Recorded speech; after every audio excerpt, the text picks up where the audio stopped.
On today's episode, we're going to look back at a few interviews we have done with TV personalities, actors, people in movies and game shows.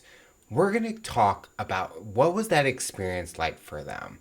Remember, you can watch the full episodes on any audio platforms and on YouTube if you're interested to hear even more about their story. So let's dive in and take a look at our first guests. Stop right there.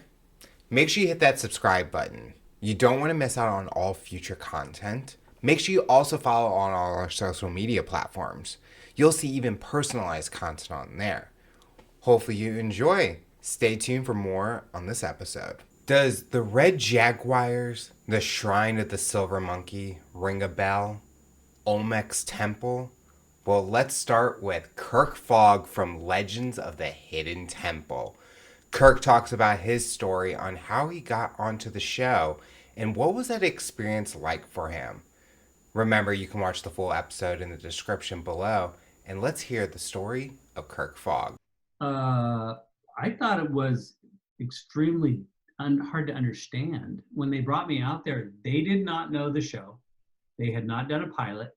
They were making it up on their way. Now they were fully in production. They were building the sets for the temple games, for the moat, for all that stuff for the temple. They had all these crews going. They brought me out. They hand me a script of legends. Basically, they hand me a script of legends. That's all I got.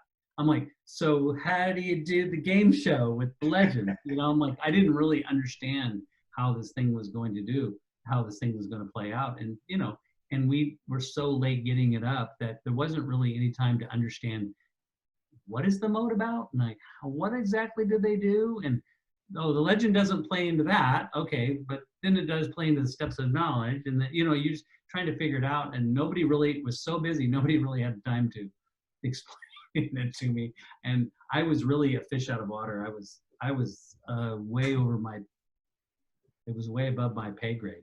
It was terrible. And they were, I think they were very scared when I started doing the show because they realized they found a guy. I didn't never hosted a show before. I wasn't Mark Summers.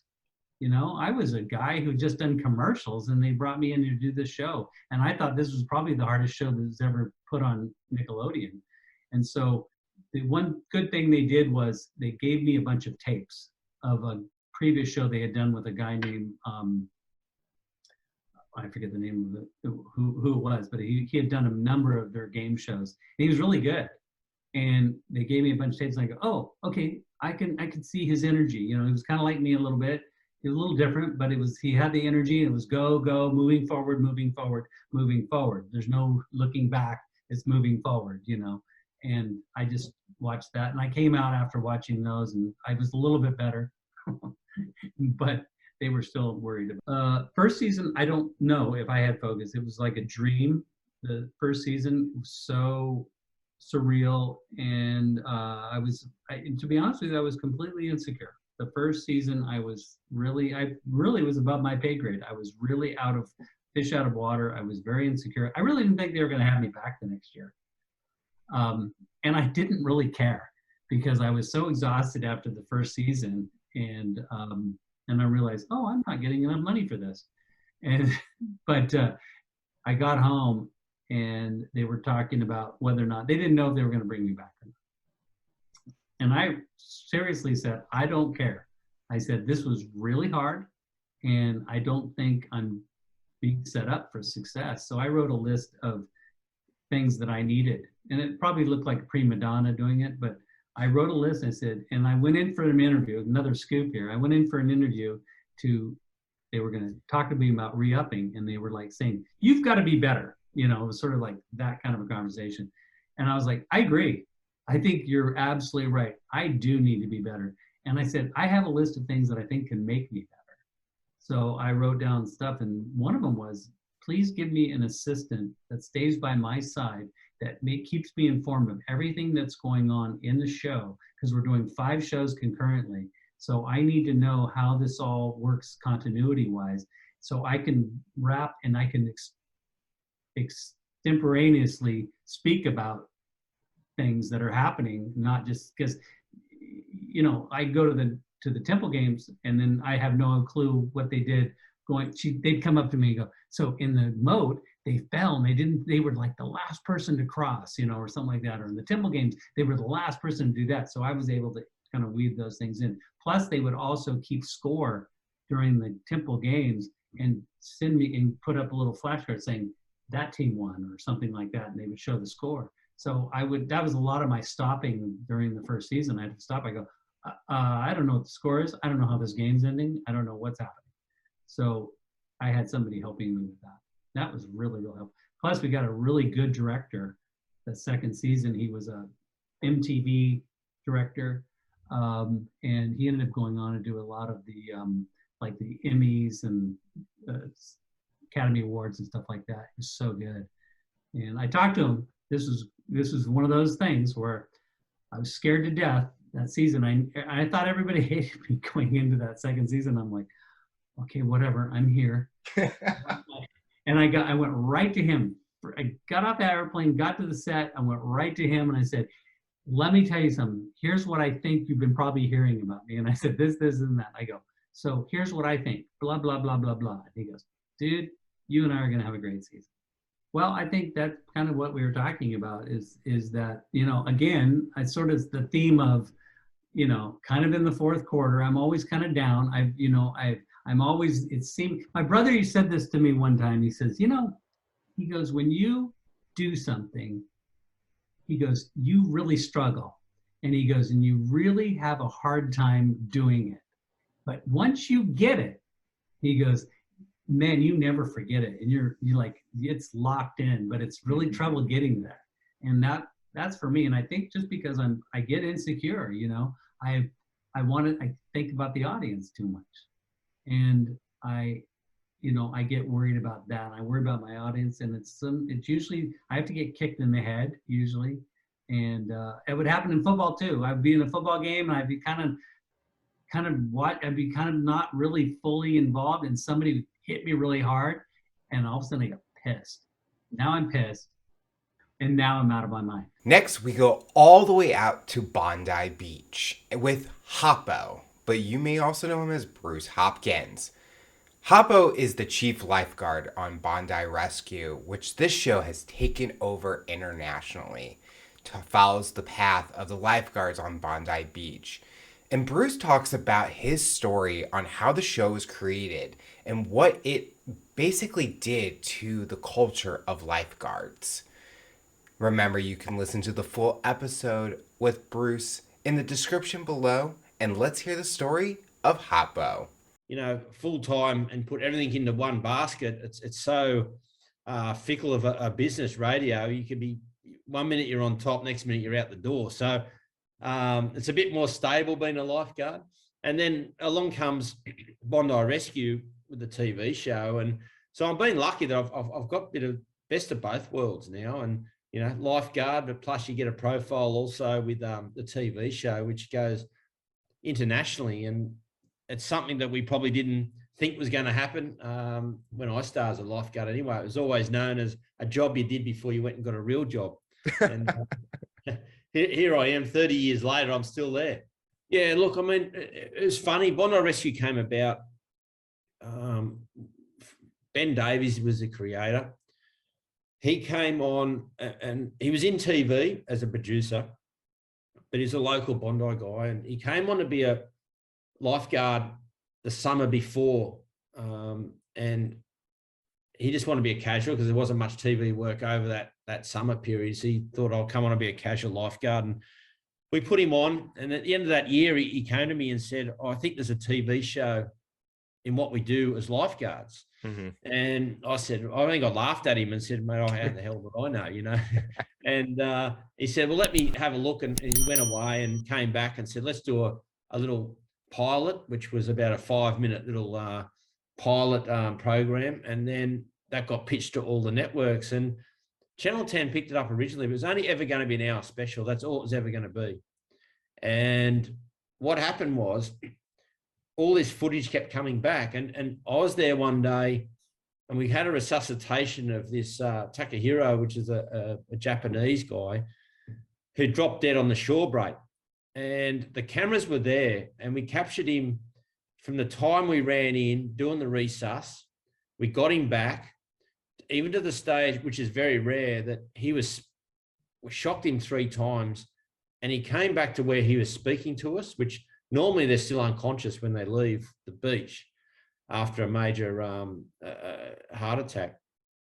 So he was speaking. Then they followed it to the hospital, and he ended up getting a defibrillator. He's only 23 years old. He had a defect in his heart and just happened to collapse. But we thought he may have swallowed water and drowned on the water's edge. So we're treating it more as a drowning as a 23-year-old than what it was, a heart attack. Anyway, all that footage went back, and that was the first time anywhere in the world that a resuscitation had been captured from the start to the finish. And it was normally, by the time TV crews get there, it's basically half over, all over, and they're on their way in their ambulance, and they've captured the whole lot. Once that went back to the executives, and plus all the other rescues and first aids, and they've gone, oh, look, we think there could be a series. We've got too much for an hour. We're going to make it a series.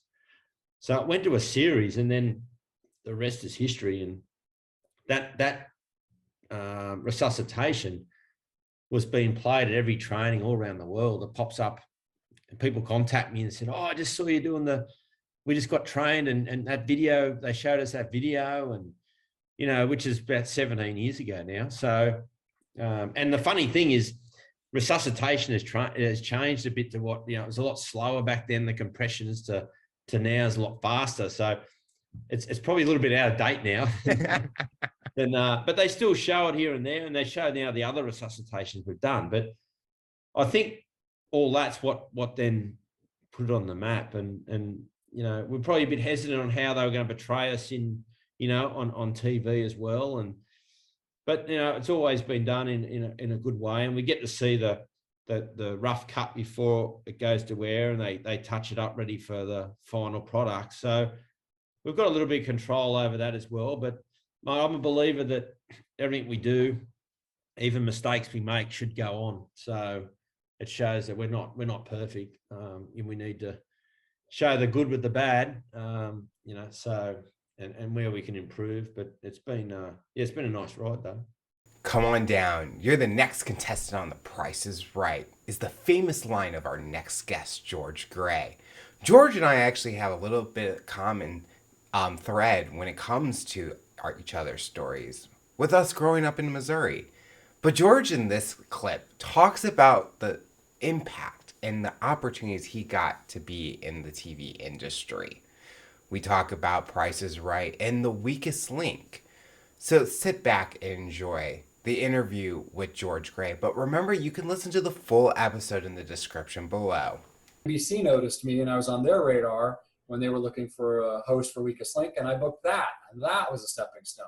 And then when I did Weakest Link, people were like, wow, this is your big break. We've never seen you. I'm like, well, no, I've done this and this and this, And then when I got Price, a lot of people were like, wow, where'd you come from? So have you been announcing your whole life? I'm like, nope, I've never announced anything ever, not once.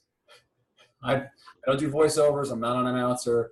And like, oh, where'd you come from? Well, I came from here and here and here and here and here and here. So it's, you're constantly in a path. But I never thought that I would be filling, Rod Roddy's shoes, his sparkly, sparkly shoes.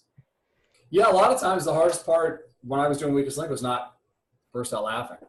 Oh, I would fail. That was difficult. I still have somewhere. I really should find it. I really should. I say it like every year or two. Somebody will ask and I'll say it. But they let me. Everything that I did was improv. I mean, I just said whatever. They said, have fun, do whatever you want. We'll edit the show. So if a joke doesn't work, we'll cut it out. And if it does, we'll keep it. And so I would just I would stand in front of somebody and I would just freewheel with them for maybe a minute. If I thought I really got what I needed out of them, great, then we're done. I'll move on to the next victim. But if not, if we're having a blast, if things are just going hilarious, I would stay there for 5 minutes knowing they could never use it for air, but just having fun. And they were very nice about letting me do that. Well, the editors were always very kind. And as they say in the business, a few outtakes fell off the back of a truck. And so I have a disc somewhere. I have a VHS and a disc of outtakes that never made the show, partially because they could never make the show. They were a little racy at the time. But yeah, some really fun stuff. And I think it lasts maybe 3 or 4 minutes. So I'll have to dig it up.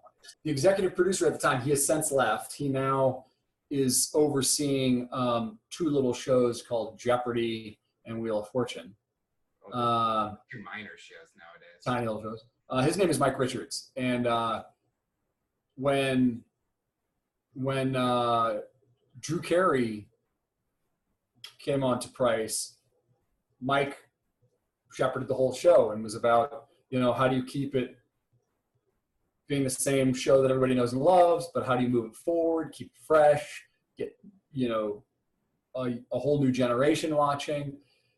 And he would do college specials and, and it used to be, if you watch old episodes, the audience was quite quiet, and Mike introduced the concept of that fun party frenzy feel that now we have. It's the only way I know the show.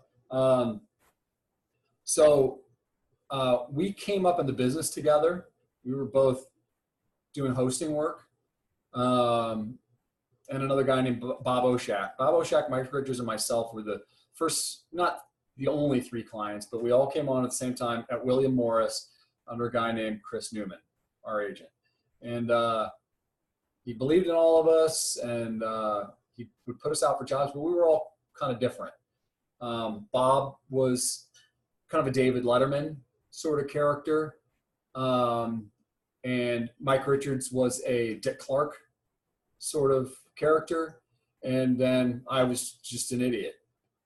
I don't know, just terrible. But I actually started booking a lot more of the on-camera hosting gigs before they did. And Mike, actually a little bit of trivia is that, and this is as per Mike, so I 100% believe it, is he was down to the wire for a tiny little show called American Idol. And he was supposed to have Seacrest's job. And he was, I don't know whether he was, I think he was the production company's first choice, as the story goes. But the network at the last minute panicked and said, well, he doesn't have any live experience. And they loved the fact that Ryan had, did live every day, so that he wasn't going to panic. And so, or maybe he was supposed to be Dunkelman's position. I'm not sure. Maybe Ryan, no, because it was, I know Ryan had the on-air experience. So Mike almost became one of the most legendary names in hosting. It's funny how that works. Well, he's now become, his name will go down as one of the big ballers in executive producing of, reality game. And so when I got Weakest Link, our agent did some maneuvering so he could produce on the show. And we were always friends. And so that when he took over Price and then Rich Fields left and they needed an announcer, I was one of the 6 candidates that he brought in. I hadn't seen him in years. We were always friendly, one of those people that you know and love, and you always, if you bump into each other, it's like long lost brothers. But I hadn't seen him in forever, and got the call from my agent that Mike was willing. Mike wanted me to come in, and he even said, like, when I came in, he said, "All right, I want you to knock it out of the park, but just to let you know, we already have our guy." And I was like, ugh. Like, you already know who it is? He's like, yeah. I'm like, who is it? He's like, I can't tell you. And I knew it was Jeff Davis. Jeff Davis, who's a Who's Line guy and an improv guy and staggeringly genius. He is just unbelievably talented. And I watched his his episodes. We each did 20 episodes. So like kind of a mini run, you know, each one got one. And I watched his episodes and he was just crushing it every time. He was just great. He was loose, he was fluid. He had worked with Drew on Who's Line. I mean, you know, he could handle anything. I was like, ugh, I don't stand a chance. And so I just went and had fun. I just had a great time. I just decided I was going to do it my way and just have a great time. And, you know, no matter what, I would get to do 20 episodes of The Price is Right. It'd be fun. And yeah, I mean, I personally think it's very important to have, you know, that great connection with Drew. And I think it comes across on camera. It's genuine. You know, Drew is a super genuine host. He's not being plastic to any of the contestants. I mean, he's never said it, but he doesn't see the show as like his, you know, fiefdom. I mean, he's super welcoming to all of us on stage. You know, the hi and good mornings are genuine. We really don't see each other right before the show. So I get to work and I'll get ready and then hop up on stage. He'll get in a little bit after. I don't see him in the hallways or anything. Occasionally I'll bump into him and just wave. But really, so when we say hi on stage, like, hey, how you doing, buddy? Like, super genuine, super real. We're actually saying hi. You know, it's just, it feels like a family because it is like a family. So it's great. I love it. And I think that shows that genuine connection. Yeah, it comes across. You can't be on air every day. Next, we have Davis Mallory. Davis is known for his story being shared on MTV's The Real World, and he also was featured on MTV's The Challenge. But he talks about the impact of The Real World and how that show played a huge part in his journey of who he is today. He talks about the transition that also took him into the music industry and being a DJ, singer, songwriter.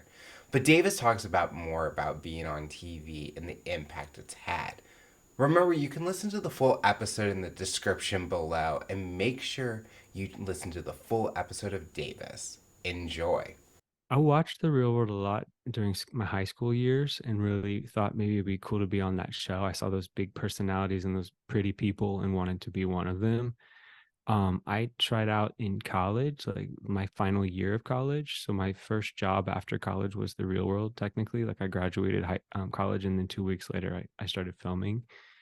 I tried out at a bar in an open call forum where they had, everybody just showed up and got a number, and then we're called in 10 people at a time.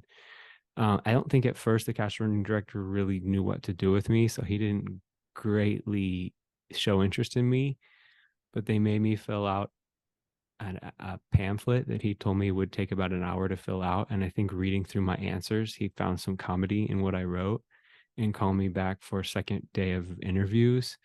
And then I think in a way they kind of got hooked on me in the one-on-one interview, because I told my mom I think they're interested in me. And then my mom was like, please don't go on that show. So I eventually called and said, I'm not going to go on with the show anymore. My mom doesn't want me to do it. And then that's when I realized they really wanted me, and they started talking me into continuing on with the show. And then I was like, oh, I got this in the bag. So at that point forward, I knew that I had it. And even though it took me about 6 months to finally get an answer that they officially chosen me, I knew pretty early on, like, oh, they like me. So, yeah. I mean, I think I tried in a lot of ways to really step up after that moment and really be on my best behavior. Alcohol really kind of like tarnished my reputation, because anything I'm embarrassed from was when I was drunk, and anything that I felt like showed sort of like my true character was when I was sober, because I felt like that was when I was making level-headed decisions. There's little moments, like I remember we were all excused from Outward Bound because 3 of us were sick, but 4 of us were healthy. So 3 of us went home, and the sick ones decided to never return. But I started feeling better after day 1. So I decided to go back and continue on, and they were surprised to see me. But I just felt like that was me showing, like, I will work if I'm healthy. I'm not going to just play the sick card and not have to go through the tough times. And the other 2 stayed home and just drank and partied. And I felt like that was one of the moments where I felt like I was proud of myself, I mean, I think I told someone just very recently that if I was given the opportunity to do the show again, I'd probably do it again. So, I mean, that says something. But if I was to, I don't think I would apply for it right now. I mean, I haven't applied to be on a reality show. So I think that says something. You know, I'm Yeah. not like looking for this moment. So it's, I'm not chasing that. Although I have applied and would consider doing like a singing related show. So The Voice, American Idol, even the one that just didn't do too well called The American Song, I think. It was like a Eurovision type show where Okay. every 50 Yeah. states had a contestant. They actually had me um, in consideration for Tennessee, but Oh, I think I'm not too country enough to really be the stereotypical Tennessee. And the other place that I could have represented would be Atlanta, but I'm not too hip hop enough to really represent Atlanta. So I feel like they didn't really know how to place me. Yeah, I mean, Siobhan, who I met on the challenge, is like a sister to me. She lives in Hawaii, and I fortunately get to go there a couple times a year to DJ. So I've seen her a lot over the last 2 years, more than ever. And I feel like we've become really nice friends. Brooke from my season of The Real World is my neighbor. She lives 2 miles from me, and I literally talk to her every day, and I see her every weekend.